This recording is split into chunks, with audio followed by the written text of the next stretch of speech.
নমস্কার অজয় বাবু, চ্যানেল নমস্কার। 11 এর পক্ষ থেকে আপনাকে স্বাগত। নমস্কার। আজকে বৃক্ষরোপণ দিবস বা পরিবেশ দিবস।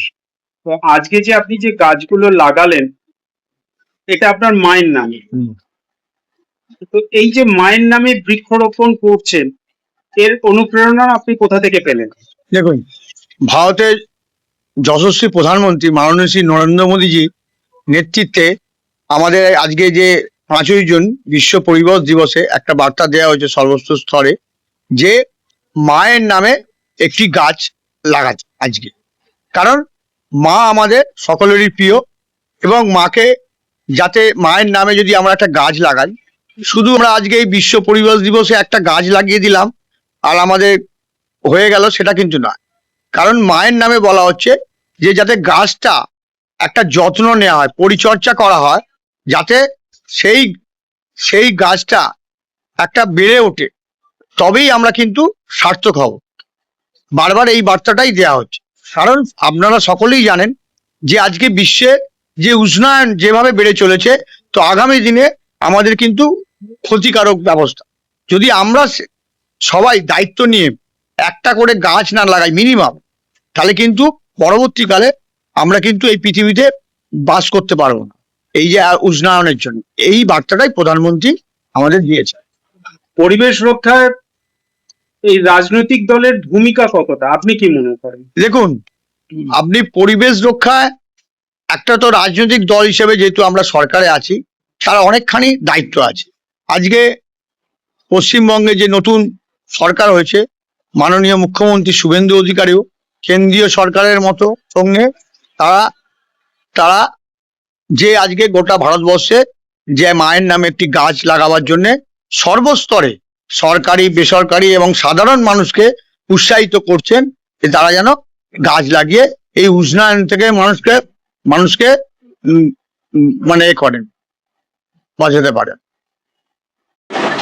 এখন বিজেপি ক্ষমতায় এসেছে, তো সাধারণ মানুষ, আপনার এলাকার সাধারণ মানুষ আপনাদের কাছ থেকে কি কি কাজকর্ম আশা করতে পারে? দেখুন, মানুষ যেটা এই আগের সরকারের থেকে পায়নি, যে মানুষের ন্যূনতম যে সুযোগ সুবিধা যেটা পাওয়া দরকার, সেইগুলো এই সরকার হিসাবে এসে নতুন সরকার আমরা মানুষের যথাযথ পরিষেবা দেওয়ার আমরা নিশ্চয়ই চেষ্টা করব এবং তার জন্যে আমরা কাজ করে যাব।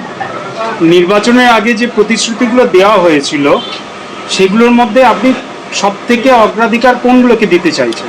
দেখুন, আজকে সর্বক্ষেত্রে যে অগ্রাধিকার যদি আমরা দিই, না যে পশ্চিমবঙ্গে আইন শৃঙ্খলা, নারী নিরাপত্তা, যুবতীদের কাজ, শিল্প এবং যে পশ্চিমবঙ্গের তথা ভারতে নিরাপত্তা সুনিশ্চিত করার জন্যে বর্ডারে জমিদান এবং আরও অনেক আছে, যেগুলো পশ্চিমবঙ্গের ক্ষেত্রে কিন্তু খুবই জরুরি। আচ্ছা, এখনকার যে আপনার এলাকা, সেই এলাকায় রাস্তা, পানীয় জল, রাস্তার আলো, এগুলো সম্পর্কে আপনার কি চিন্তা ভাবনা আছে? আপনি কি করতে পারেন? দেখুন, আজকে আপনারা জানেন যে দীর্ঘদিন হাওড়া কর্পোরেশনে নির্বাচন হয়নি, তো কর্পোরেশন একটা ভুতুড়ে অবস্থায় দাঁড়িয়ে গেছে। সেই জায়গা থেকে যাতে সাধারণ মানুষের ন্যূনতম যে পরিষেবাগুলো, নর্দমা পরিষ্কার, ড্রেনের ক্যানের যে ঠিকঠাক থাকে, বৃষ্টি হলে যাতে জল না জমে বেশিক্ষণ, এবং আরও যে পরিষেবাগুলো আছে ঠিকঠাক মানুষ যাতে পায়, সেই হিসাবেই আমরা কাজ করে যাব সাধারণ মানুষের জন্য। বিরোধী দল হিসেবে আন্দোলন করা আর রাজনৈতিক দল হিসেবে ক্ষমতায় এসে কাজ করা, এই দুটোর মধ্যে কি আপনি কোনো পার্থক্য লক্ষ্য করছেন? এবং নিশ্চয়ই আছে। আজকে বিরোধী দল থাকাকালীন আমরা সরকারের বিরুদ্ধে আন্দোলন করেছি, তীব্রতর আন্দোলন আমরা করে গেছি বিভিন্ন স্তরে। সেই জায়গায় আজকে সরকার আজকে সাধারণ মানুষ, পশ্চিমবঙ্গবাসী আমাদের সরকারে এনেছে, তাই আমাদের অহংকার নয়, আমাদেরকে নমনীয় হয়ে আমাদেরকে আরও সাধারণ মানুষের কাছে গিয়ে তাদের অভাব অভিযোগ শুনে তাদের জন্যে কাজ করে যাওয়া।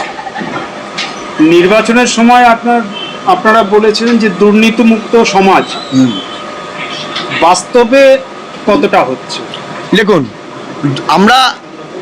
আমরা বলেছি যে দুর্নীতিমুক্ত সরকার এবং সমাজ আমরা গড়ার লক্ষ্যে কাজ করে শুরু করে দিয়েছি অলরেডি।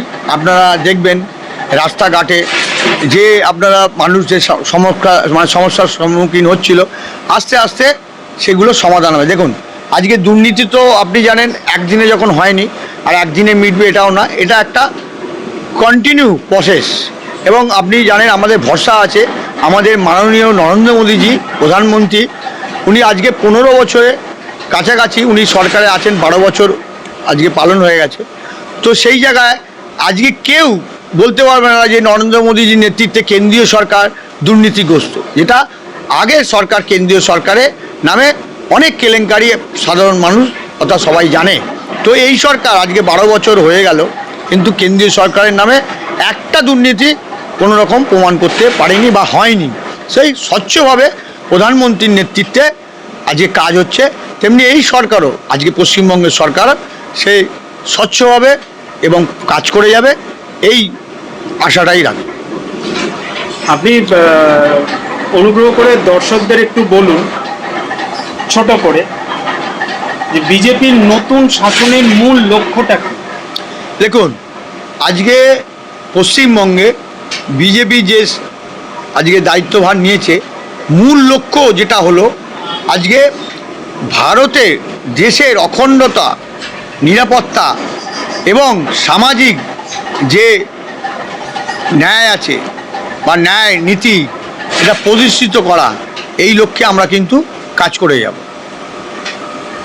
অজয় মান্না মানুষ হিসেবে বেশি পরিচিত হতে চান নাকি রাজনৈতিক নেতা হিসেবে? না, দেখুন, প্রথম আমার পরিচয় সাধারণ মানুষ হিসাবে, তারপরে রাজনৈতিক প্ল্যাটফর্ম।